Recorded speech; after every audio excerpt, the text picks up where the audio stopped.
This is, to my mind, the most important slide, which when I mentioned the word wave, this is what actually I meant. State data center. We had the state data center earlier, grossly underutilized, but now with a project like eSeva, now you see that we have started to plan for the phase 2 expansion of the state data center. We had the statewide area network, not even 10% of it was utilized earlier. But now we have a situation where we have started to look at upgrading the capacity of the lines that we have. We had the CSCs earlier, but to our surprise, last year we didn't even have more than 300 to 400 CSCs operating in our state.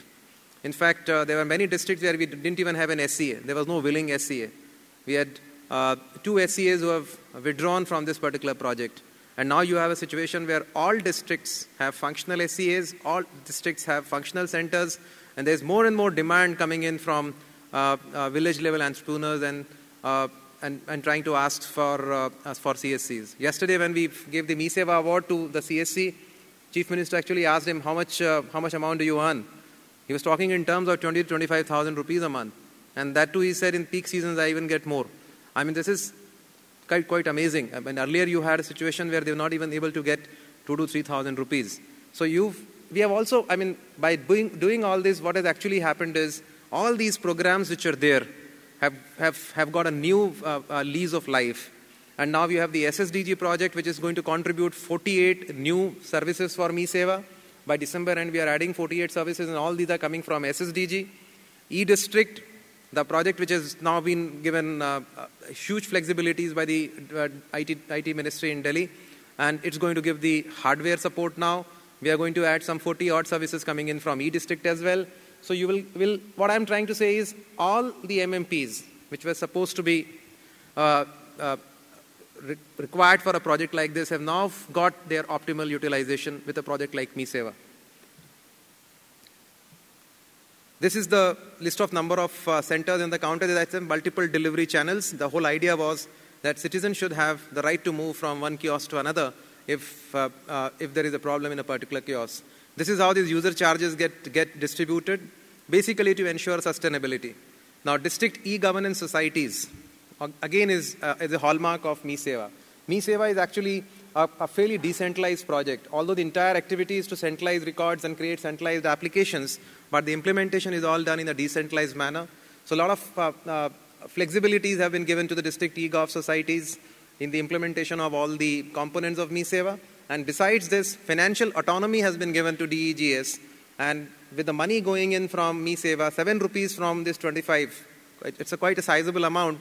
It goes to the district e-gov society. We have done about 70 lakh transactions. So you can imagine we have actually transferred in the last 4 to 5 months about 5 crores to the district e-gov societies.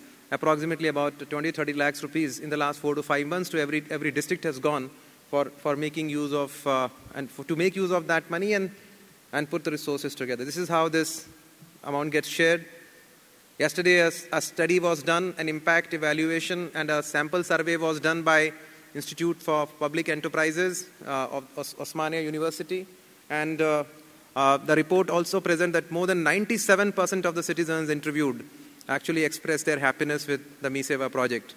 There are constraints, there are issues, there are issues of change management, but from the citizen point of view, they are happy because they are able to get their tasks done in a limited time frame.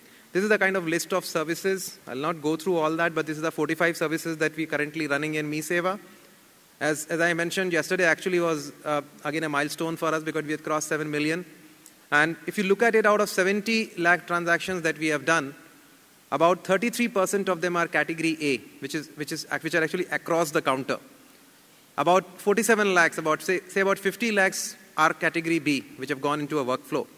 And if you look at these 47 lakhs, what is pending beyond the citizen charter time limits is roughly 30,000 at this particular moment, which again is, although a big number, but still it looks quite small in comparison to the overall size of the project and the complexities involved and the departments involved, tehsil offices involved, sub-registrars involved. We are actually doing about 70,000 transactions on a daily basis. You heard our Chief Minister, his target was 1 lakh a day, 100 services minimum. In fact, this month itself, we had touched 91,000 transactions, even with 45 services. So when more and more services and departments get added, eventually we will definitely reach this target of 2 crore transactions a year or 1 lakh transactions in a day. And if you look at the projected savings, I don't want to comment on this. There may be multiple guesses here, but the fact remains that it's definitely made the life of the citizens easier and much more user-friendly. This is how the certificates look like. They are digitally signed, and although for cosmetic reasons, we actually give a printout. We need not do that in a digital environment, but just for cosmetic reasons and satisfaction, we still give a printout. It carries a facsimile and actually gives the citizen an impression that this certificate which was actually being given to them earlier as well. While actually this is a digitally signed paper. It's not a paper, digitally signed certificate, and it's verifiable digitally by the users and the stakeholders. Just quickly, now it's become a plug-and-play approach for us in eSeva. It's become very easy for us because we know the standard drill. We know the technique, and this is how we follow that. And the most important aspect here, I'll not talk about the rest, but is the training aspect, training and capacity building. What eSeva actually has done is a huge boost to the IT readiness and capabilities and capacities of the individuals who are working in the field. And this we also feel is a fairly important job whenever we have to add any new service or any new department into the eSeva fold. This is what we do for the new services development. AP Online is a partner in this entire project. But as I mentioned again, there also we have got multiple partners, because SSDG services are coming from the SSDG partner and the e-district services will come from the e-district partner. And this is how these replicability aspects are. It's easily replicable. It can be moved to any platform. There may be it should be as easy as adding a district in our situation, if you have to kind of add it to any other state with minor variations here and there. And in conclusion, I'd like to mention that eSeva actually is a true convergence of all these NEGP initiatives. And it's actually revamped many of these moribund processes. In fact, yesterday, the collector from Khammam, who received the eSeva award, presented a very important aspect of how eSeva has actually brought into fore a lot of those old practices which were there. He cited 2 things which I just like to tell you. He was telling me in many of his tribal areas where non-tribals are not supposed to be owning lands. Earlier, in the previous system, manual certificates, copies of land records were issued to the non-tribals, and this practice was in continuance for more than 30 years. Now with eSeva, because they're all in a database which has been digitally signed, a tehsildar cannot sign all this, and there is a kind of an issue there that people are not getting, the non-tribals are not getting these certificates. But that was a wrong practice which was earlier there. So there may be minor issues now, but I mean, this is what has come to the fore. It's also through the eSeva we got to know that in many districts, they were even issuing caste certificates like on an ad hoc basis, which has actually no validity. A caste is a permanent record. It cannot have some ad hoc or temporary, it cannot be issued on a temporary basis.